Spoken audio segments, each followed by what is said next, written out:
दोस्तों, अक्सर लोगों को शादी के बाद 1 या 2 ही साल में बच्चा हो जाता है।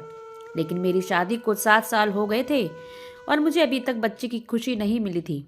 ऐसा नहीं है कि मैंने इलाज नहीं किया, इसके लिए कोशिश नहीं की। शहर का या दूर दराज का कोई भी डॉक्टर, वेद, हकीम ऐसा नहीं था जिसे मैंने ना दिखाया हो। जिससे यहाँ बताया वहाँ जाकर मैंने इलाज किया। जिसने जैसा बताया मैंने वैसा ही किया। पहले हर कोशिश की लेकिन फिर भी कुछ हासिल नहीं हुआ। घरेलू टोटकों से लेकर बड़े से बड़ा अस्पताल एक एक करके सब कुछ ट्राई किया, लेकिन इसके बाद भी मुझे निराशा ही हाथ लगी। हर एक अस्पताल का चक्कर काटा। किसी ने मजार बताया, वहाँ गई। किसी ने दरगाह बताई तो मैं दरगाह गई। किसी ने मंदिर कहा तो मैं मंदिर गई, लेकिन फिर भी मुझे बच्चे की खुशी नहीं मिली। बच्चे के लिए मैं कुछ भी करने को तैयार थी। किसी बात की कोई कमी नहीं थी। सब यही कहते थे कि जब ऊपर वाले का हुक्म होता है तो बच्चा हो जाएगा। लेकिन अभी तक हमें बच्चे की खुशी नहीं मिली।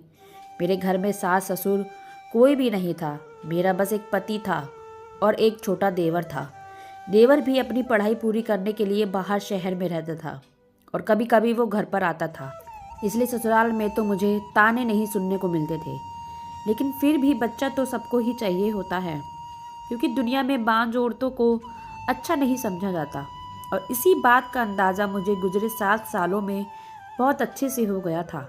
एक रोज़ मेरा पति जब काम से घर आया, वह काफ़ी खुश दिखाई दे रहा था। आते ही सीधा कमरे में गया और अलमारी में कुछ ढूंढने लगा। मैंने पूछने की कोशिश की तो मुझसे कहने लगा कि सबके सोने के बाद मैं तुम्हें एक ऐसी चीज़ दिखाऊंगा जिसे देखकर तुम बहुत खुश हो जाओगी। उस दिन क्योंकि घर में कुछ मेहमान थे, क्योंकि मेरा देवर अपनी पढ़ाई पूरी करके घर आ चुका था, और उस खुशी में हमने घर में एक छोटा सा प्रोग्राम रखा था और सारे मेहमान इसलिए घर पे आए हुए थे। मैं खामोश हो गई, लेकिन पति का इशारा समझ ना सकी कि आखिर कौन सी ऐसी चीज़ है जिसे देखकर खुश हो जाती। मुझे लगा शायद कोई सरप्राइज़ गिफ्ट होगा। मेरी ज़िंदगी में किसी चीज़ की कोई कमी नहीं थी, इसलिए कि हर सहूलत मेरे घर पर थी। बस ज़रूरत थी तो एक बच्चे की, जो कि शादी के 7 साल बाद भी मुझे नहीं मिल पाई थी। डॉक्टर हमेशा एक ही बात कहते थे कि ऊपर वाले की तरफ से देर है। इस वजह से पति भी काफ़ी परेशान रहते थे। मगर आज उन्हें खुश देखकर मुझे बहुत हैरानी हुई, क्योंकि आज उनके चेहरे पर ऐसी खुशी थी जैसे उनको कोई बहुत बड़ी दौलत मिल गई हो। और ये तो मैं भी जानती थी कि मेरे और मेरे पति के लिए दौलत सिर्फ और सिर्फ एक बच्चा ही है। अब मैं सबके सोने का बेचैनी से इंतज़ार करने लगी। आखिर ऐसी भी मेरा पति मुझे क्या दिखाना चाहता है। और सब सो गए। मेरे पति मुझे लेकर अपने कमरे में आ गए और मुझे बिठाते हुए मेरे सामने ही बैठ गए। मुझसे कहने लगे, आज जो चीज़ मैं तुम्हें दिखाने वाला हूँ वो देखकर और उसके बारे में सुनकर तुम खुशी से पागल हो जाओगी। इस वक्त उनके चेहरे पर बहुत ज़्यादा खुशी थी। मुझे बेचैनी सी होने लगी। मेरा दिल चाह रहा था कि जल्द से जल्द मुझे वो चीज़ दिखाए, क्योंकि मुझे बच्चे की खुशखबरी का तो दूर दूर तक का कोई रास्ता नहीं था। और अगर कोई गिफ्ट था तो उनके चेहरे पर इतनी खुशी किस बात की। शिव उठकर अलमारी की तरफ चल पड़े। मैं भी हैरान होते ही उसी तरफ देखने लगी। कुछ देर बाद वो वापस से मेरे पास आए और मेरे करीब बैठते हुए मेरे हाथ में एक पैकेट दे दिया। मैं नासमझी से उसे देखने लगी तो वो बोले, इसमें ऐसी चीज़ है जिससे कि तुम बहुत जल्द प्रेग्नेंट हो जाओगी। मुझे लगा मैंने गलत सुना है, लेकिन जब उन्होंने मुस्कुराते हुए मेरा सर हिलाया तो पति की बात सुनकर पहले तो मैं हैरान हुई और फिर खुश हो गई, क्योंकि 7 साल तक मैंने कोई दवा या कोई दुआ नहीं छोड़ी थी जो बच्चे के लिए हो।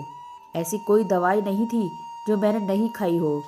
मुझे लगा शायद यह भी कोई दवाई ही लेकर आए हैं जिसके कमाल से हमें बच्चा मिल सकता है। खुशी के मारे मेरी आंखों में आंसू आ गए, क्योंकि इस बार मेरे पति के लहजे में बहुत कॉन्फिडेंस था और उसकी वजह से मुझे भी यकीन हो गया कि शायद यह दवाई असर करेगी। मैंने बेसब्री से उस पैकेट को खोला, मगर उसमें मौजूद चीज़ को देखकर मैं एक पल के लिए हैरान हो गई। और फिर मैंने हैरत से शिव को देखा और उनसे पूछा, ये क्या मजाक है। मुझे लगा शायद शिव ने मेरे साथ कोई मजाक किया था, क्योंकि ऐसा तो सिर्फ मजाक ही हो सकता है। कुछ पल पहले मिली खुशी अफसोस में बदल गई थी। अगर यह मजाक था, निहायत ही बहुत बुरा मजाक था। मैं बच्चे के मामले में बेहद ही सेंसिटिव थी, क्योंकि इन 7 सालों में मैंने लोगों के मुंह से बहुत कुछ सुना था। कोई कहता था कि तुम मां जो, और इसी वजह से नए शादीशुदा औरतें या फिर प्रेग्नेंट औरतें मेरे साय से भी दूर रहती थीं, जैसे मैं कोई अछूत हूँ, या फिर बच्चा ना होने में मेरा कोई अपना स्वार्थ है। और अक्सर तो यह भी कहा जाता था कि मैं जानबूझकर बच्चा पैदा नहीं कर रही। अगर मैं किसी फंक्शन में चली जाती और किसी के बच्चे पर अचानक से मुझे प्यार आने लगता और मैं उसे प्यार करने लगती, तो उसकी माँ फ़ौरन मेरे हाथ से उसे ऐसे छीन कर ले जाती जैसे मैं कोई चुड़ैल हूँ और उस बच्चे को खा जाऊंगी। मैं बस एक ममता को तरसी हुई औरत थी, बस अपने बच्चे को सीने से लगाकर अपने इस एहसास को पूरा करना चाहती थी। लोगों ने तो जो किया सो किया था, लेकिन शिव, उसने तो आज तक मेरा साथ दिया था, कभी मुझे बांझ होने का ताना नहीं दिया था, दूसरी शादी की धमकी नहीं दी थी, बल्कि वह तो हर जगह मेरी ढाल बनकर जाता था। मुझे बस एक शिव पर ही तो भरोसा था, जो आज टूट चुका था। मेरी आंखों से आंसू बहने लगे तो वो मुझे यूं अपनी तरफ देखता पाकर शिव बोला, जानवी, यह वही चीज़ है जो तुम्हें प्रेग्नेंट करेगी। मैंने एक बार फिर उस पैकेट में रखे हुए कपड़े पर ध्यान दिया और उसे खोलकर देखने लगी। वो काले रंग का कपड़ा था। इसके अलावा इस पैकेट में और कुछ भी नहीं था। मेरा दिल बुरी तरह से बुझ गया और मुझे लगा कि बस आज शिव ने भी मर्द होने का सबूत दे दिया। शायद ये भी मेरे बांझ होने का मजाक बना रहे हैं। शिव ने मेरे हाथ से कपड़ा लेकर कहा कि यह वही चीज़ है जो तुम्हें प्रेग्नेंट कर सकती है। इसे खास तरीके से जड़ी बूटियों का रस डालकर तैयार किया गया है, और अगर कोई भी बांझ औरत गीला करके अपने पेट पर रखकर सो जाए तो वो प्रेग्नेंट हो जाती है। बस तुम इसे गीला करके रखना और खामोशी से लेट जाओ ताकि अपना असर दिखा सके। मैंने कहा, बस भी करो। अब सब लोगों ने अब तक के मेरा कम मजाक बनाया था, जो तुम मेरा मजाक बनाना चाहते हो। मेरी बात सुनकर वह कहने लगे कि मैं सच कह रहा हूँ, लेकिन शिव की ऐसी बात का मुझे किसी भी तरीके से यकीन नहीं आ रहा था। आखिर कोई एक काला कपड़ा किसी औरत को प्रेग्नेंट कैसे कर सकता है? मगर मैं अपने पति की मर्जी के आगे मजबूर थी, क्योंकि उनकी जिद जहाँ इतना कुछ आजमाया है, इतने डॉक्टर, हकीम, पीर, फकीर सबको आजमा कर देखा है, एक दफ़ा इस कपड़े को भी ट्राई करके देखना चाहिए। शिव ने मुझे इसके इस्तेमाल करने का तरीका बताया और हर हाल में करने को कहा। यह सुनकर मैं भी जल्द से राज़ी हो गई। तभी शिव की कॉल आई और वो फ़ोन पर बात करते हुए वहाँ से निकल गए। मुझे तो 100% यकीन था कि मैं इस कपड़े से कभी भी प्रेग्नेंट नहीं हो सकती। आखिर मैं एक पढ़ी लिखी लड़की थी, जिसका ऐसे फिजूल की बातों पर यकीन करना भी जहालत की निशानी था।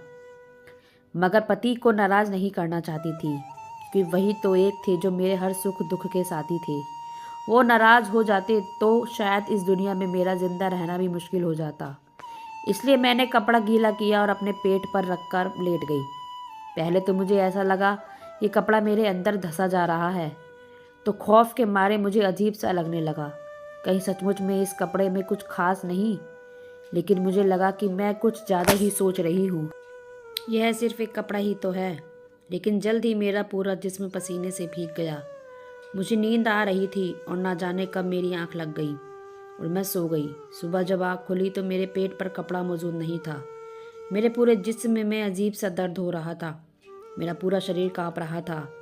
जब मैंने अपनी आंखों को पूरा खोलकर देखा तो सामने सोफे के पास मेरा 18 साल का देवर उसी कपड़ों को हाथ में पकड़कर खड़ा था। मुझे जागता हुआ देखकर उसके चेहरे पर शिकन छा गई। फिर वो बोला, भाभी, मैं आपको जगाने ही आया था।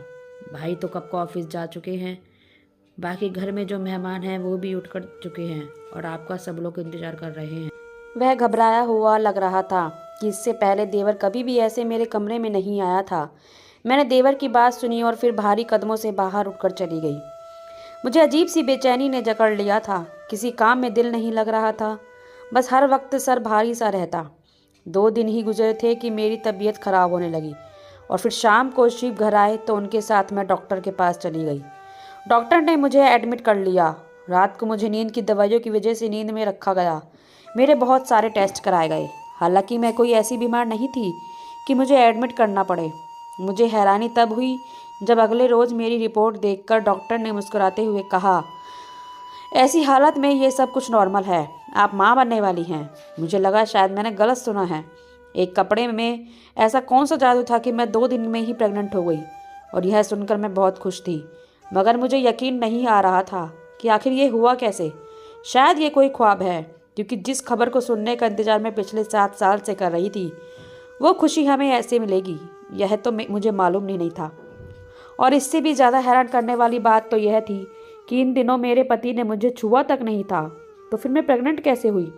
मैं अपनी हैरानी और परेशानी की वजह से इस खुशी को ख़राब नहीं करना चाहती थी, इसलिए मैंने अपने दिमाग को झटका दिया और सीधा घर के लिए निकल गई। घर आकर शिव ने देवर को यह खबर सुनाई, मगर ना जाने क्यों वह यह बात सुनकर खुश होने की बजाय अपसेट हो गया। उसके चेहरे पर अजीब सी नाराज़गी आ गई, जिसे मैंने बहुत अच्छे से नोटिस किया। मुझे यह देखकर अजीब लगा।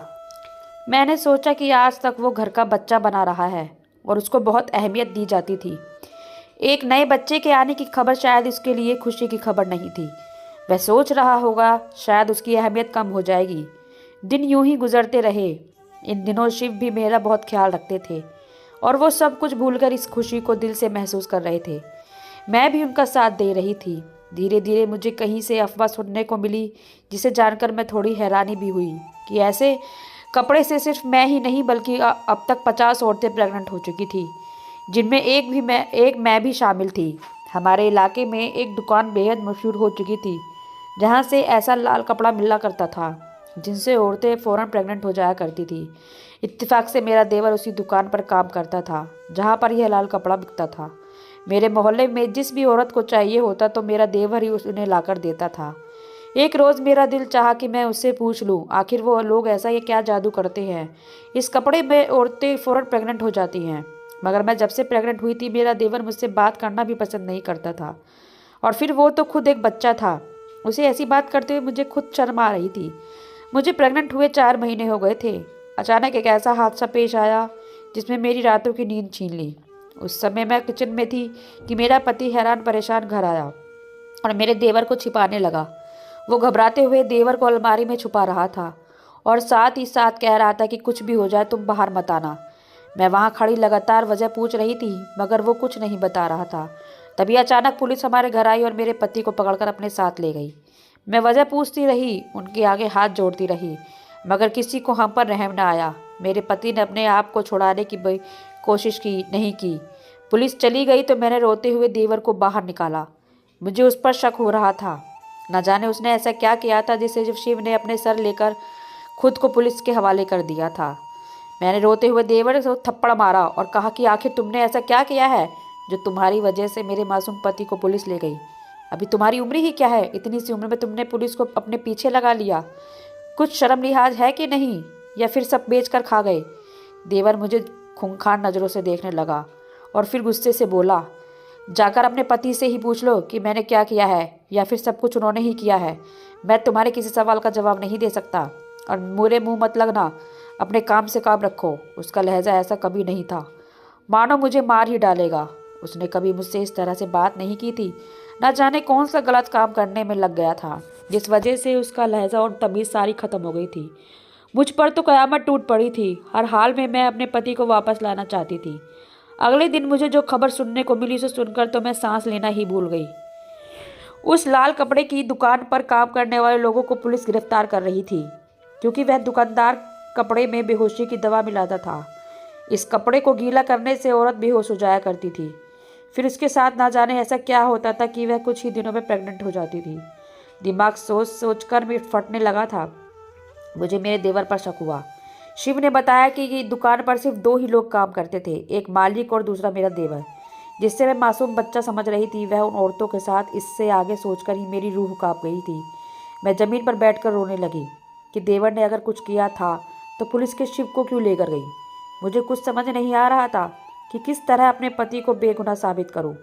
तभी दरवाज़ा खुला और देवर घर के अंदर आया। उसके हाथ में एक बैग था जिसको वह छुपाने की कोशिश करता हुआ तेज़ तेज़ भागते हुए अपने कमरे की तरफ जा रहा था।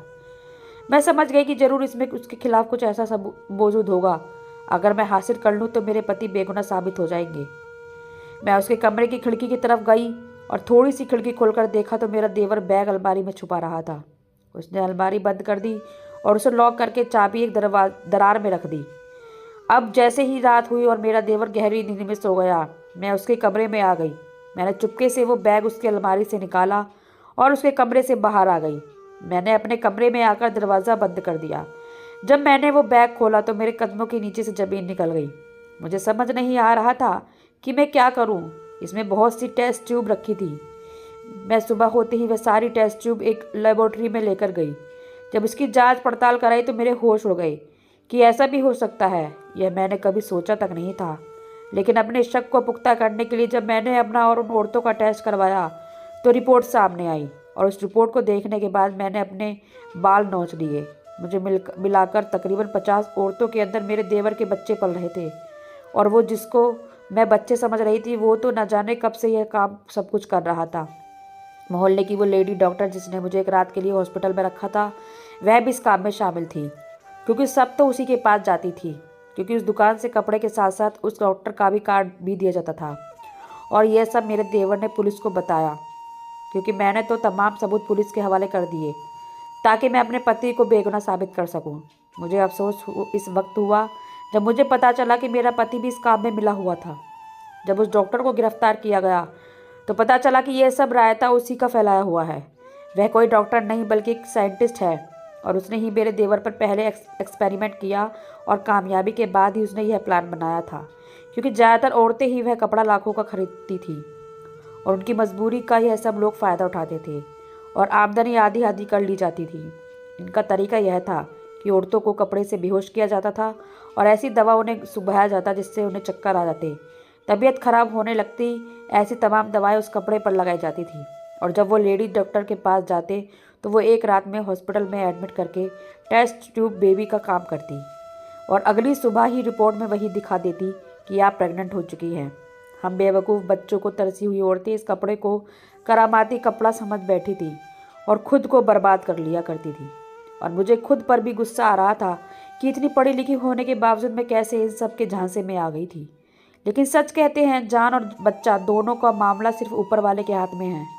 दोस्तों, उम्मीद करती हूँ आपको हमारी कहानी पसंद आई होगी। कहानी पसंद आई है तो वीडियो को लाइक करें, चैनल पर नए हैं तो चैनल को सब्सक्राइब करें और नोटिफिकेशन को जरूर दबाएं ताकि अगली अपडेट आपको सबसे पहले मिल सके। धन्यवाद।